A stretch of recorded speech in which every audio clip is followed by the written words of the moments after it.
Mthnuk's game.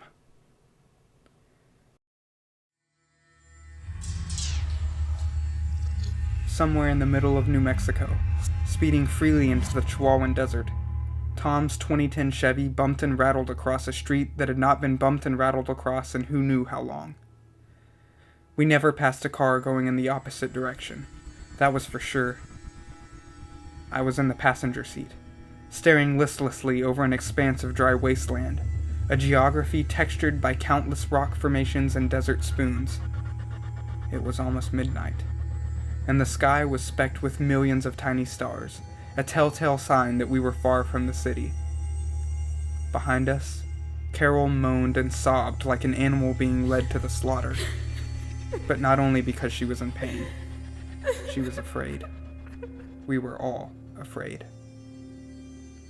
Tom's knuckles were white on the steering wheel. Sweat dripped down his face, plastering his hair against his skin. The muscles in his jaw flexed. "Relax," I said, trying to keep my voice steady. "It's all over, Tom. Really. I think it is." "It's not over until we get rid of it, Lil," he breathed. I leaned back in my seat, adjusted the seatbelt. He was right. We rode on in silence, save for Carol's incessant wailing. We were far enough now that I felt it would be safe to dispose of the thing. But Tom kept driving, never relaxing, remaining tense. Behind me, Carol's hair was in a tangled mess, and her face was beet red, scrunched into the ugly wrinkles of someone who has been weeping non-stop.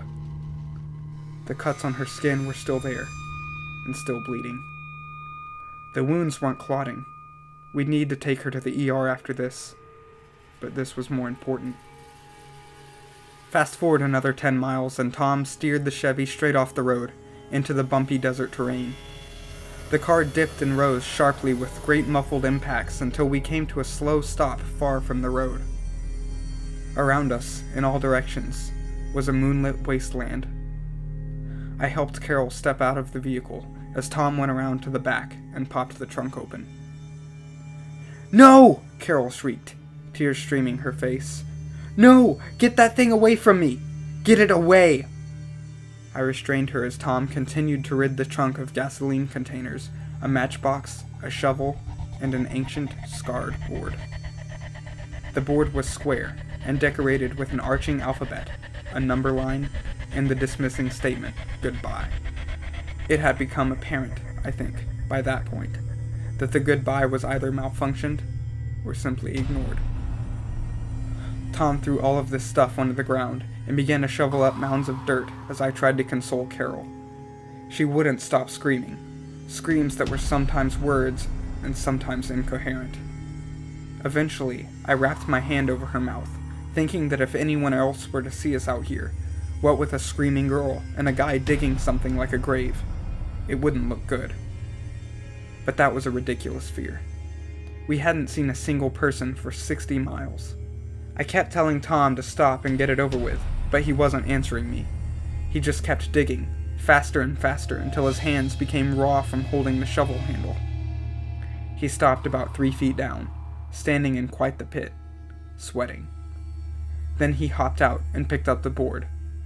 He cracked it in half over his knee. "No!" shrieked Carol, wrestling against my arms. "You're not supposed to break them, you idiot! He'll get you for that. He'll get us all for that. He'll..." Tom smacked Carol across the face with clear unrestraint. Shocked silence fell on all of us. We stood there for several seconds, breathing, feeling the moment. I met Tom's gaze, and he looked quickly away.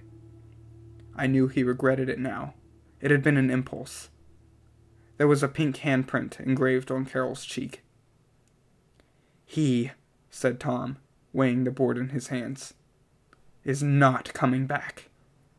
He tossed the pieces into the pit. Then he seized one of the gasoline containers and began to douse the board, shaking every last drop from the jug until it was empty. He cast it aside and wiped his brow with the back of a shaking hand. Methodically, Tom lit one of the matches from the matchbox and dropped it into the pit. Immediately, the whole thing erupted in bright yellow flames with a whoosh. Carol shrieked so loudly that I thought my eardrums might burst. It was a terrified, psychotic shriek. I slapped my hand over her mouth again to stifle it. She struggled in my grasp, but I held her there, and the three of us watched the fire lick toward the sky, its glow reflecting in our eyes. The flames danced, embers escaping upward from their midst, the board's remains blackening slowly from within them. The board had been a relic, one which was accidentally uncovered shortly after Carol's grandmother passed away. Her family had been reclaiming the old woman's belongings and stumbled across it in the basement. As part of a highly religious family, Carol had been told specifically not to tamper with such things. I think that ignited a fierce curiosity in Carol, which resulted in her approaching my boyfriend, Tom, and me about using the board. She wanted to know if it would work, and how. Initially, I was hesitant, but I eventually convinced myself to think of this more as an experiment than any sort of cultish seance. I did it for Carol, fully convinced the board would prove no threat at all. We met in the basement of Carol's grandmother's house at 3 a.m. Tom picked me up, and by the time we arrived, Carol had lit candles and gone the whole 9 yards as far as prepping to contact the spirit world. She had also designated herself to be the medium, as she wanted to contact her dead grandmother. Tom told us he had done some research on the topic beforehand. Spirit boards do work, he told us, but not because of tapped spiritual activity. The scientific explanation for a planchette seemingly moving on its own was the result of something called the idiometer effect, in which minute muscular movements cause people to unconsciously move the planchette toward a desired answer. Studies had been done where people were blindfolded while playing, and this produced nonsensical results. Carol insisted on trying it anyway, so we did. Circled around the board with our fingers lightly on the planchette, we began. The first question Carol asked was, "Is there someone here with us?" We waited, hearing nothing but the panting of our own breath. Then the planchette slowly began to slide. Jerkily, at first, but increasingly steady until it reached yes. Carol closed her eyes and breathed deeply. I swallowed hard. "Idiometer effect," Tom whispered, as if to comfort himself. We did that. Carol stared intently at the planchette, thinking. "My name is Carol Wyatt," she announced to the board. "Are you my grandmother? Are you Andrea Wyatt?" We waited. Then our fingers carefully followed the planchette from yes to no. "You're doing that, aren't you, Lily?" Tom said to me. "You're pushing the thing." "I'm barely touching it, I swear," I said defensively. I looked to Carol. "Ask something that can't be answered with yes or no. Spell something out." "If you aren't my grandmother," Carol said to the board, "then what is your name?" Steadily, the planchette swiveled and slid toward the arching alphabet. It stopped on the letter M, then slid to T, then to H, N, U, K. The three of us looked up at one another. Mthnuk, Tom said, trying to pronounce it. "Not a name. It's complete gibberish. I told you guys this doesn't really work." "Unless Mthnuk is a name," I said. "I was always raised to believe spirit boards were evil," said Carol quietly. "Not because contacting the dead actually works, but because malicious spirits are thought to masquerade as the deceased." She paused. "Maybe Mthnuk is just being straightforward with us." "If it's being straightforward, then you might as well ask something that matters," said Tom. "Do you come in peace?" Carol announced. "What kind of question is that?" Tom sneered. "You're not talking to aliens." But the planchette had moved to no. We exchanged nervous glances with one another. Then Carol said, "Do you wish to harm the three of us?" We sat there with bated breath, but the planchette didn't move. It was only then that I became aware how cold the room had become. It was summer. but I could see the visible exhalations of both my friends. Gooseflesh prickled the skin on my arms. It hadn't been this cold when we arrived. "Why isn't it responding?" Carol whispered. "Maybe it did," I said. "The pointer hasn't moved. The answer is no."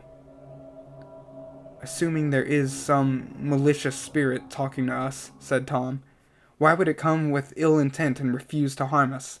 What sense does that make?" "It didn't refuse to harm us," said Carol, looking back and forth between Tom and me. "It refused to harm the three of us." She glanced at the board. "Mthnuk, do you wish to harm one of us?" Smoothly, ominously, our fingertips followed the planchette to yes. We stared at it for several moments, waiting for something terrible to happen, but nothing did. "Who does it want?" I said, feeling my throat dry up. "Really?" asked Tom in disbelief. "You want her to ask it that? There's no way I'm staying here to find out who that thing wants to kill." He stood to leave, smoothing his blue and yellow Letterman jacket. "This place is so freaking cold anyway. Good luck with your game. I'll be waiting in the car." "Tom, wait!" I called, but he was already heading up the staircase. So much for the idiometer effect. Am I right, Carol? No response. I turned around. "Carol?" Some of the candles had gone out due to an icy breeze that seemed to have no apparent source. The basement was shrouded in darkness, but sitting next to me, I could barely make out Carol's silhouette.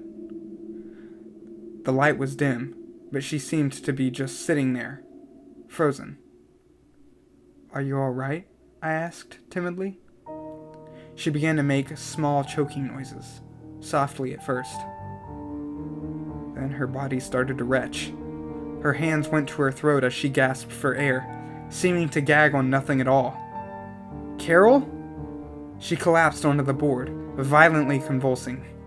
In the dim candlelight, I could see foam escaping the edges of her mouth. Wasting no time, I rocketed up the stairs and grabbed Tom's arm on his way out the door. "Jeez, Lil, you nearly gave me a heart attack." "It's Carol," I half panted, half screamed. "She's having some kind of seizure." I turned to head back to the basement, but Carol was here, across the living room, just standing there. Saliva dribbled down her chin, and her eyes were coated with the same whitish glaze you might expect a blind person to have. Her hands, however, scratched repeatedly at her neck and arms, Carol's long nails drawing lacerations in her pink flesh. Blood smeared from the cuts. And all the while she stared at me and Tom, showing no pain, growling like a rabid animal. At her feet was the game. She had brought it upstairs as though she wanted us to finish playing. "Carol, stop!" I screamed at her. "Carol is not here," said a raspy voice. It came from her mouth, but the voice that answered was not Carol's. It struggled to speak. "Carol has gone away, gone to play. Carol is not here any longer." The thing scratched at Carol's arms with Carol's fingernails and watched us with Carol's eyes. It twitched in small, mechanical movements like a malfunctioning robot, tearing at Carol's clothes and flesh, making her bleed. "Let her go!" I cried. "Get out of her!" "Mthnuk, Mthnuk, Mthnuk," said the voice. "Mthnuk wants only Carol." Tom tugged at my arm. He was halfway out the door. "Let's get out of here, Lil. It wants her, not us." I wrestled from his grip and felt a wave of adrenaline course through my entire body. I felt myself charge ahead as fast as I could, straight into Carol. We tumbled to the ground with violent speed. I heard Carol's head smack against the fireplace hearth. Had that not happened, I am convinced we might have lost her for good. Suddenly, she was back in control. She coughed and choked, rolling dazedly on the floor, but it was her voice, not Mthnuk's.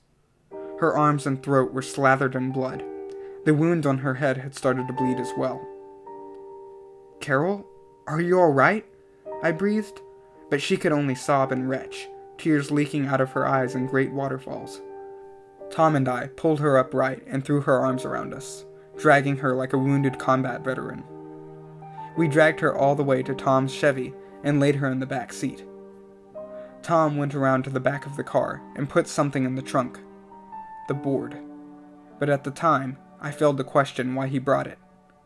All I knew was that Carol needed medical attention as soon as possible. The moment we slammed the car doors and buckled up, Tom twisted the key and stomped on the gas. We peeled out, whizzing down the road without a single word. Between the three of us, there was only heavy breathing and Carol's faint, agonizing sobs. A few miles later we came upon the ER, which was where I assumed Tom was headed. But Tom didn't slow down. He shot past it, not even bothering to look back. "Where are you going?" I screamed at him. "She needs help!" Tom shook his head, his eyes straight forward, focused. "No, we're getting rid of that board." I reached over and grabbed the wheel, demanding that he turn the car around. Tom and I wrestled for a bit while the car swerved, doing a dangerous 70 mph that was well over the speed limit. Not wanting to kill us all, I gave up, wiping my hair and sweat out of my face. "Fine," I said. "Fine. We'll get rid of it. Then we take her straight to the ER." We rode in silence for what seemed like hours. We had passed city limits a while ago. I had no clue where Tom was taking us. Finally, I asked him what his plan was to get rid of the board. "We'll take it way out," he said. "I've got gasoline and a shovel in my trunk. We'll burn it, bury it, forget about it." He paused. "Then we'll take your stupid friend to the hospital." "Tom," I snapped. "What? This was her idea. Did you hear what that thing said? It wants her, not us. We're not in any danger. It's the board I'm worried about." "Goodbye," I said distractedly. "What?" Tom asked. "The word, goodbye, Tom. It's on the board. That's how you're supposed to get rid of spirits. We never did that. Mthnuk isn't in Carol, but he's still out there." "Yeah?" said Tom. "Well, how about this? We'll burn that board till there's nothing left. Nothing goes in, but nothing else gets out. I mean, do you really think we can banish that psychopath by telling him goodbye?" I stared out the window, not answering. He had a point. And here I was now, watching it burn, burn, burn, sure that nothing else was going to get through to us. The remains were blackened and almost completely gone. And as for Mthnuk, wherever he was, he could not have followed us here. In a few minutes, we would have to speed back into town and rush Carol to the ER before she died from mere blood loss. I had found some gauze in Tom's glove compartment and was using it to wrap Carol's wounds, but the blood kept flowing, soaking the gauze. It seemed unnatural that such shallow scratches could bleed like this. It was hard to hold Carol still because she kept screaming and trying to get away from me. Whatever Mthnuk had done to her, it had royally screwed with her head. Finally, Tom had had enough. He seized Carol by the arms and shook her, spitting in her face. "Shut up! Shut up! Shut up!" "Stop it, Tom," I said. "She can't help it. There's something wrong with her." "You're right about that," he said to me. There was something menacing in his tone of voice. Or maybe it was just the flickering firelight in his eyes. "There has to be something wrong with her, doesn't there? Why else would that thing want to kill her? Maybe it's better for her and for everyone else if something else gets to her first." Before the words could even take root in my brain, Tom had yanked Carol away from me and dragged her violently toward the pit. She fell into it, flailing, screaming, crying. They weren't the same screams as before, though. They were blood-curdling, agonizing screams. Screams that I would have nightmares about for years to come. She rolled across the desert floor, flaming from head to toe, blackening and writhing from moment to eternal moment.